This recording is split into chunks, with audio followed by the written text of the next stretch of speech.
എല്ലാവർക്കും ഒരിക്കൽ കൂടെ വന്ദനം ചൊല്ലുന്നു. ഈ മീറ്റിങ്ങിനെ കുറിച്ച് ഓർക്കുകയും പ്രാർത്ഥിക്കുകയും ചെയ്തപ്പോൾ പരിശുദ്ധാത്മാവ് ഹൃദയത്തിൽ പ്രകാശനം നൽകിയ ദൈവിക അരുളപ്പാടുകൾക്ക് ആധാരമായിരിക്കേണ്ടതിന് വിശുദ്ധ തിരുവെഴുത്തുകൾ തുറക്കാം. യോഹന്നാൻ എഴുതിയ സുവിശേഷം അതിൻ്റെ 11-ാം അധ്യായം 40-ാം വാക്യവും 4-ാം വാക്യവും വായിച്ച് സഹായിച്ചാലും.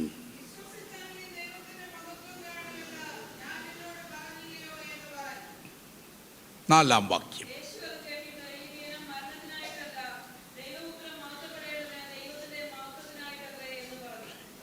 യേശുവിനെ സ്നേഹിച്ചിരുന്ന സ്നേഹപാശങ്ങൾ കൊണ്ട് ബന്ധിക്കപ്പെട്ടിരുന്ന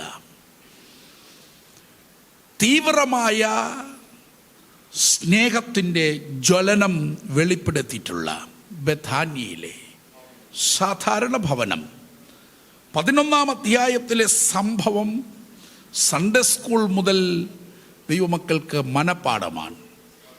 ഇതിനകത്തു നിന്ന് പരിശുദ്ധാത്മാവ് പ്രകാശനം നൽകിയ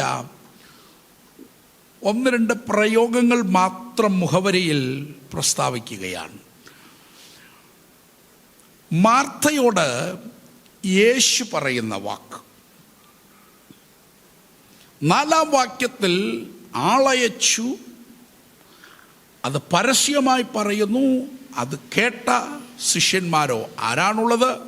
അവരോട് യേശു പറയുന്ന വാക്ക് ഒറ്റ സംഭവത്തോടുള്ള ബന്ധത്തിലുള്ള യേശുവിൻ്റെ സമാനതകളുള്ള 2 പ്രയോഗങ്ങൾ.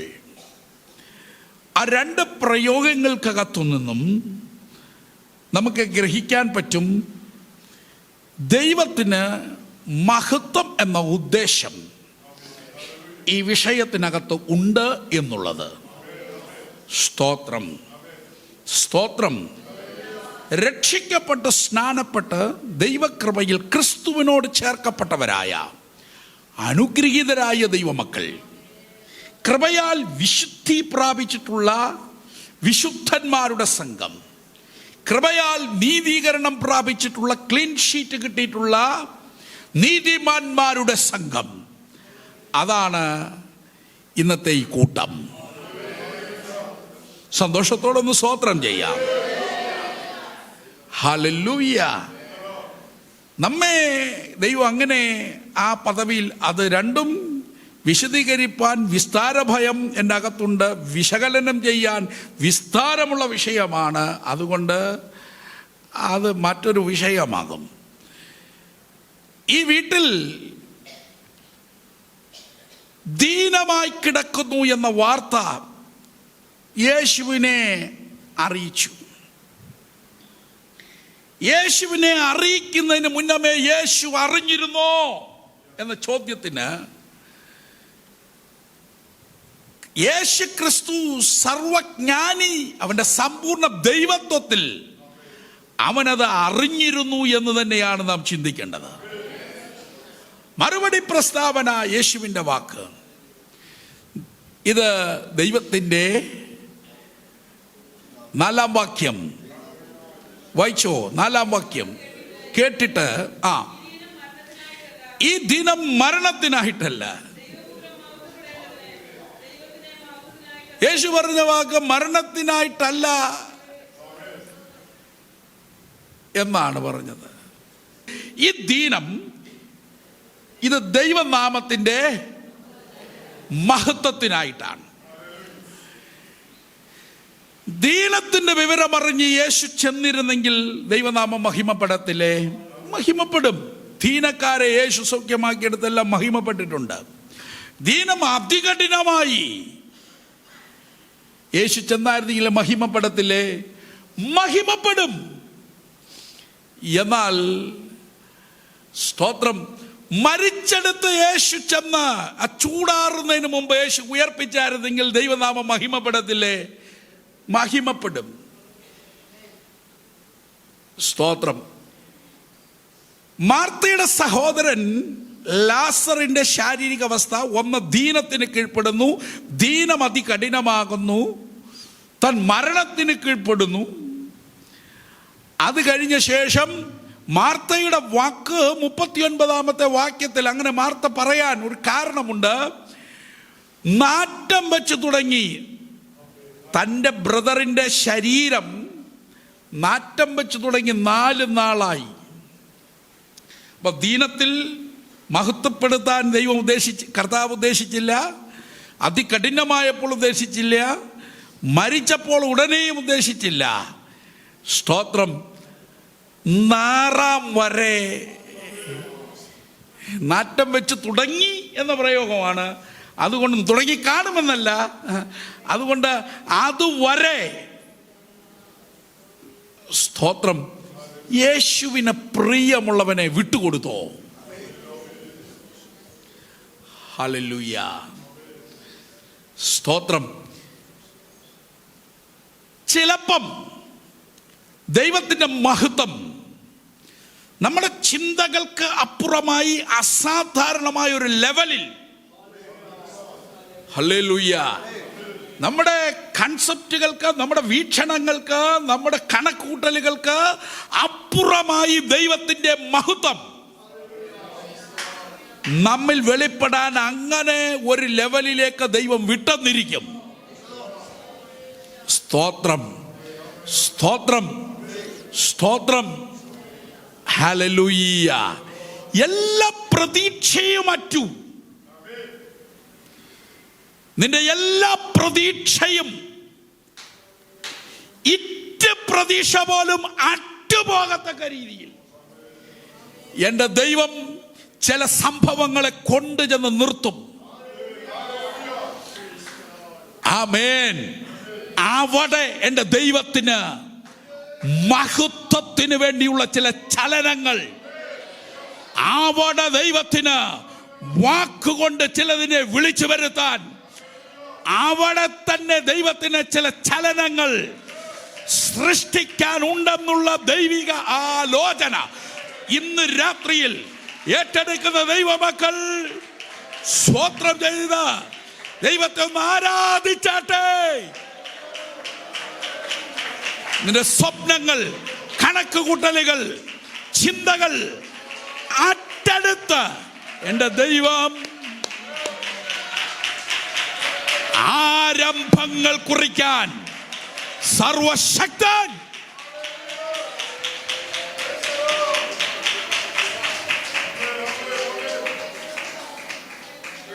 ദീനമായി കിടന്നപ്പോൾ യേശു സൗഖ്യമാക്കുമെന്ന വിശ്വാസം മാർത്തയ്ക്കുണ്ട്. എന്നാൽ നാറ്റം വെച്ച് കിടക്കുമ്പോൾ സൗഖ്യമാകും എന്നുള്ള പ്രതീക്ഷിക്കാൻ അല്പം പോലും വകയില്ല. എന്നാൽ അവിടെയാ കർത്താവ് പറഞ്ഞത്, വിശ്വസിച്ചാൽ നീ ദൈവത്തിൻ്റെ മഹത്വം. നമ്മൾ അവിടെ ചിന്തിക്കാതെ പോകുന്നൊരു കാര്യമുണ്ട്, വിശ്വസിച്ചോ ഇല്ലയോ എന്നുള്ളത്. സാധാരണ മാർത്തയെ നമ്മൾ, മറിയ നല്ല നല്ല സിസ്റ്ററാണ്, മാർത്തയെ നമ്മൾ എന്ത് ചെയ്യും, പലതിനെ ചൊല്ലി വിചാരപ്പെട്ടു, അപ്പിടി ഇപ്പിടി എന്നൊക്കെ പറഞ്ഞ് തള്ളാറുണ്ട്. യേശു അങ്ങനെ തള്ളിയിട്ടില്ല മാർത്തയെ. രണ്ട് സ്വഭാവക്കാരാന്നേ ഉള്ളൂ.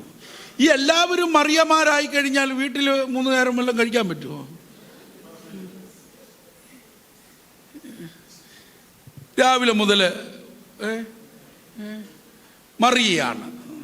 ഒരു വായി നോക്കി കുടുംബകാര്യം ഒന്നും നോക്കാതെ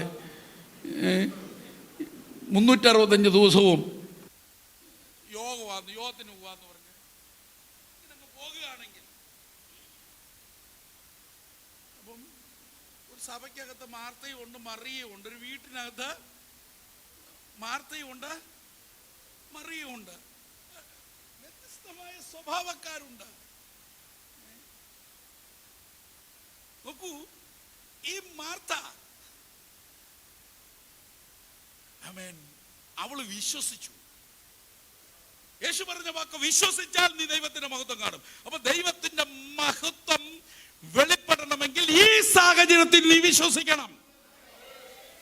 നിന്റെ പ്രതീക്ഷയറ്റ സാഹചര്യത്തിൽ, സ്തോത്രം, നിന്റെ ആമേൻ സകല കണക്ക് കൂട്ടലുകളും തെറ്റിയ സാഹചര്യത്തിൽ, നിന്റെ ചിന്തകൾ തെറ്റിയ, നിന്റെ കണക്ക് കൂട്ടലുകൾ തെറ്റിയ, നിന്റെ സ്വപ്നം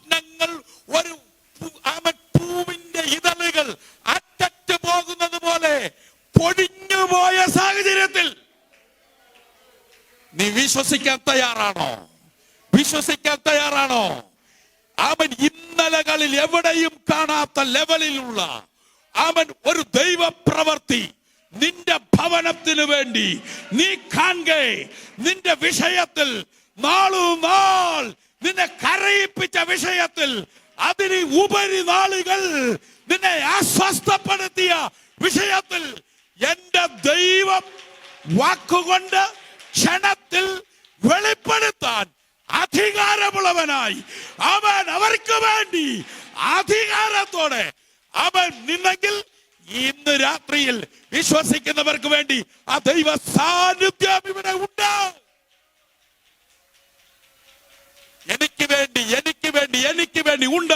എനിക്ക് വേണ്ടി ഉണ്ട്. എത്ര പേർക്ക് ആത്മാർത്ഥതയോടെ വിശ്വാസത്തോടെ പറയാൻ പറ്റും? വിശ്വാസത്തോടെ പറഞ്ഞാട്ടെ, ഞാൻ വിശ്വസിക്കും. ഒന്ന് വാ തുറന്ന് പറയാമോ? ഞാൻ വിശ്വസിക്കും. അയ്യോ, ഇവിടെ ആരുമില്ലയോ? കഴിഞ്ഞ ആഴ്ച ഞാൻ പറഞ്ഞ പോലെ സായിപ്പ് പണ്ട് പഠിപ്പിച്ച 5-6 ഇംഗ്ലീഷേ നമ്മൾ പറയത്തുള്ളൂ. Praise the lord, glory to God, എന്നൊരു 5-6 ഇംഗ്ലീഷ്. അതിന്റെ അർത്ഥം അറിയത്തില്ല, അറിയുന്നവരുണ്ട്. എന്നാലും നല്ല സ്ഫുടതയാട്ടോ. നമ്മളടിക്കുന്ന ഇംഗ്ലീഷ് 2-3 ഉള്ളെങ്കിലും നല്ല സായിപ്പ് പറഞ്ഞാൽ ഒക്കത്തില്ല.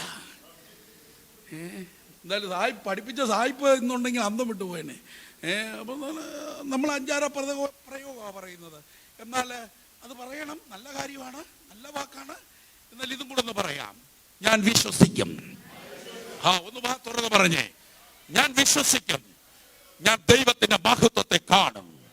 ഞാൻ വിശ്വസിക്കും, അവൻ എന്നിൽ ദൈവത്തിന്റെ മഹത്വം വെളിപ്പെടും. ഞാൻ വിശ്വസിക്കും, എന്റെ ഭവനത്തിൽ ദൈവത്തിന്റെ മഹത്വം വെളിപ്പെടും. ഞാൻ വിശ്വസിക്കുന്നു, എന്റെ ശുശ്രൂഷയിൽ ദൈവത്തിന്റെ മഹത്വം വെളിപ്പെടും. അത് വിശ്വസിക്കുന്ന ദൈവമക്കൾ വിശ്വാസത്തിന്റെ പ്രഖ്യാപനം പറഞ്ഞുകൊണ്ട് ഏറ്റെടുത്തേ. ഞാൻ വിശ്വസിക്കും. ആകയാൽ ദൈവത്തിന്റെ വലിയ മഹത്വം, യേശുക്രിസ്തുവിന്റെ ദൈവത്വത്തിൽ ഉള്ള വലിയ മഹത്വം ആ ചെറിയ ഭവനത്തിൽ ദൈവം വെളിപ്പെടുത്തിയെങ്കിൽ, സ്തോത്രം, നീ ചെറിയവരിൽ ചെറിയവനാണ് എന്ന് പറഞ്ഞ്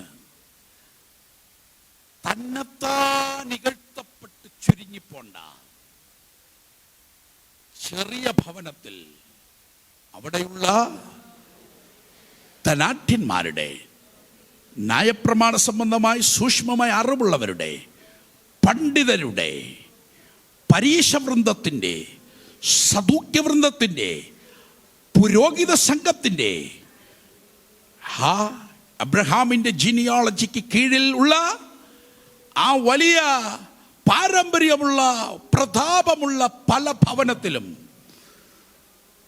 യേശുവിൻ്റെ മഹത്വം വെളിപ്പെടാത്ത ഒരു മഹത്വം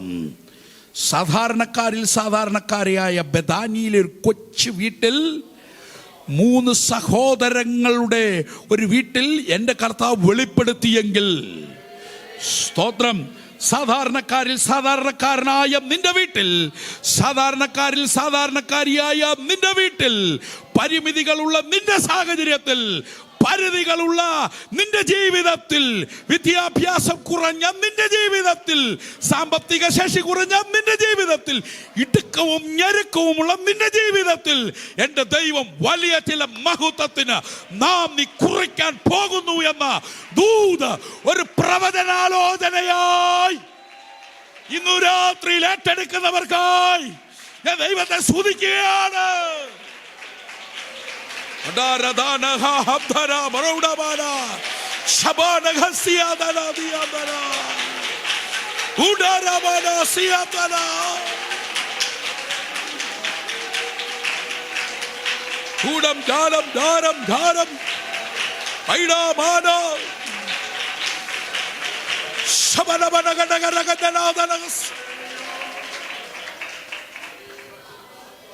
ദൈവം അനുഗ്രഹിക്കട്ടെ.